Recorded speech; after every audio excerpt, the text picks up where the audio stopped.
This time yesterday when you joined us, we were very fearful about how severe the landfall could be. What's your take relative to the expectations 24 hours ago? Well, it's pretty spot on so far. Again, our primary concern has been the water. It's been the storm surge, it's been the inland flooding. And so far, you're seeing some of that devastating flooding coming in right now with that storm surge. Right now, we also are looking at the inland flooding, because not too far from where we sit right now, all these folks back here are focused on what's next. And from our perspective, that's going to be that inland flooding. So, Dan, do you have a sense of how many people or what percentage of people in the affected areas actually have flood insurance? Unfortunately, too few people have flood insurance in America. We call it an insurance gap, where it's a difference between what is insurable and what's actually insured. And that's something we want to change over time, but right now we're focused on this response mission, and we're accepting as a reality that unfortunately too few people have flood insurance in this area.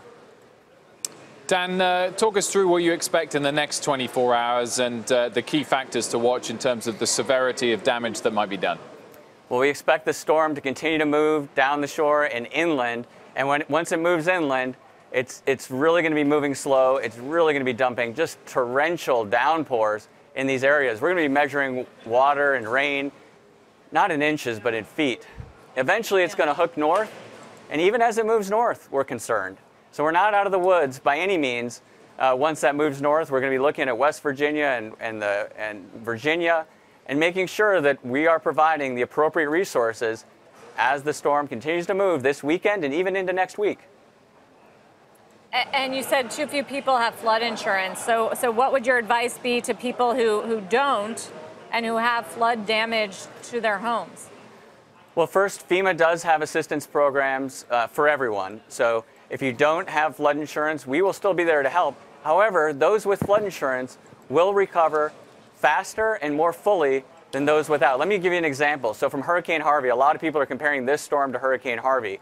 In Hurricane Harvey, the average disaster survivor who did not have flood insurance received $4,000 on average from FEMA. That policyholder, the disaster survivor who had flood insurance, got on average not $4,000, but $110,000. What a huge difference to a disaster survivor. So I would encourage any of those individuals who are seeing this flooding and saying, do I need flood insurance? The answer is yes, and you should go to floodsmart.gov and check out how to get flood insurance in your area.